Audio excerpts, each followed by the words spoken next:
Welcome, Scorpio, your in-depth weekly astrology overview and zodiac forecast for week commencing the 20th of April for the ascendant, the sun, or the moon.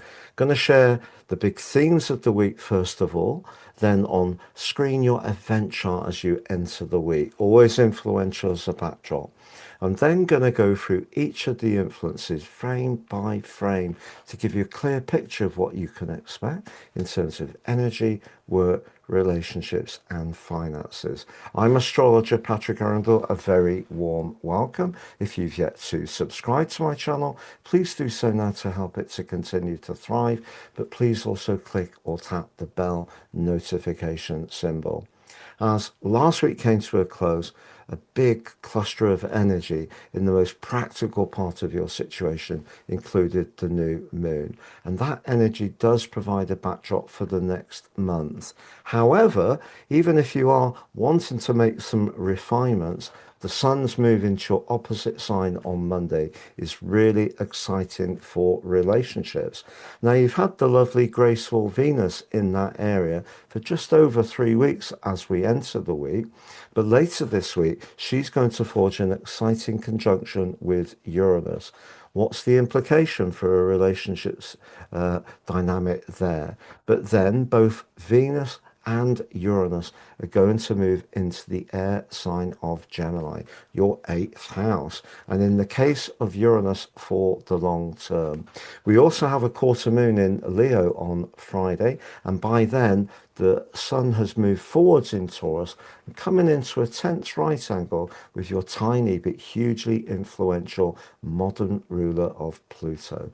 So on the screen now, Scorpio, is your event chart at the start of the week.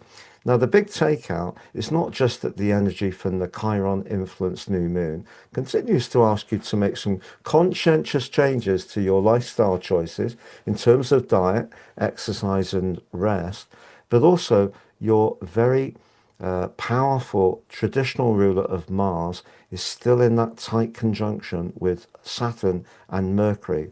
Now, that peaked on Sunday in Aries for the first time in 28 years. So, really very rare. But what makes it even more pumped up with potential is the link back to Pluto.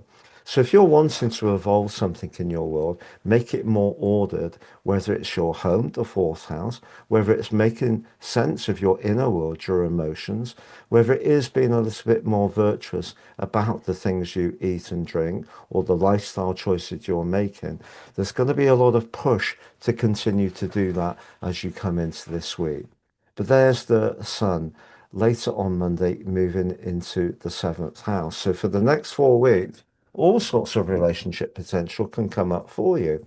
Now, the seventh house gives us a chance to try to harmonize things, to reach people in that midpoint of making sure we get what we need, but also understanding they may need different things to us.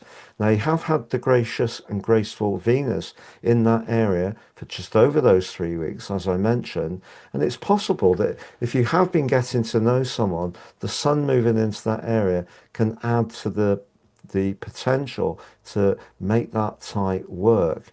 But it's just later in the week on Friday, Venus applies exactly to Uranus. And if we're in a tie that isn't working so well, that can give us a need to create space. Uranus, be a bit more rebellious, perhaps even outspoken.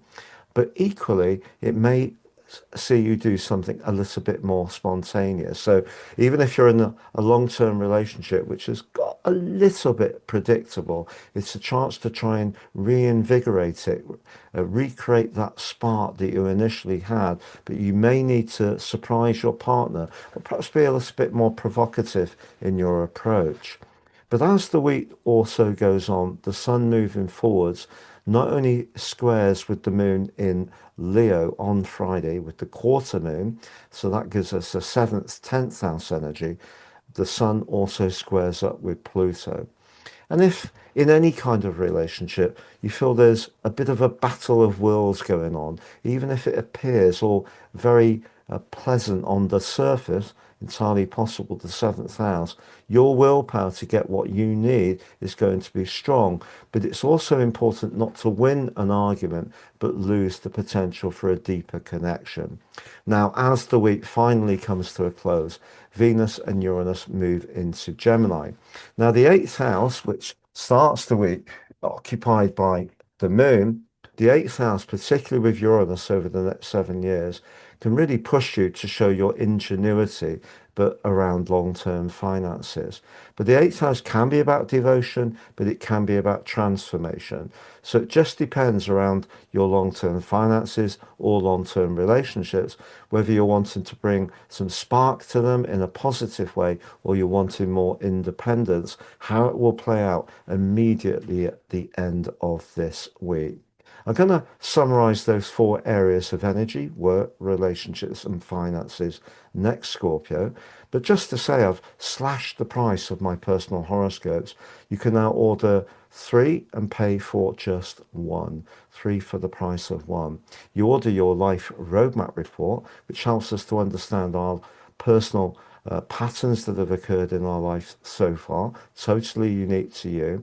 But you also get your personal 12 months transits forecast and your draconic soul karmic analysis free as well. Please see below for more. Why have I done this? Because I know people are feeling the pinch, but also I passionately want to share about astrology to more people.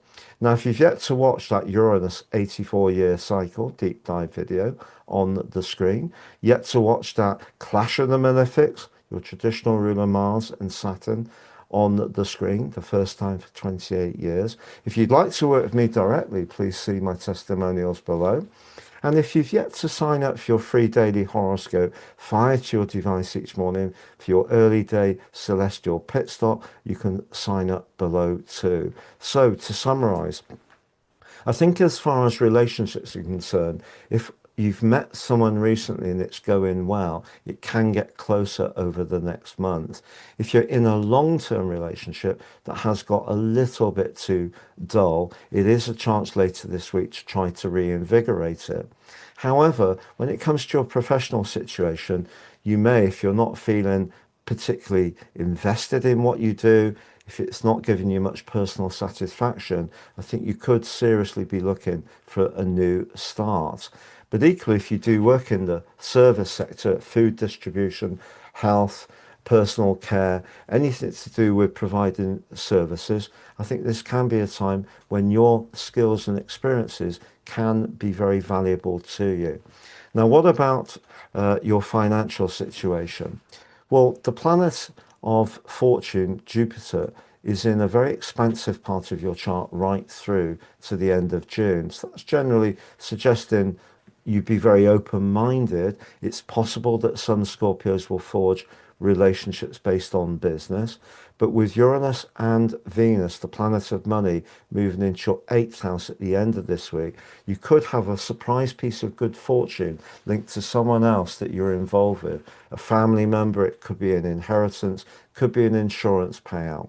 Have a great week, Scorpio. Thank you so much for joining me, and so long for now.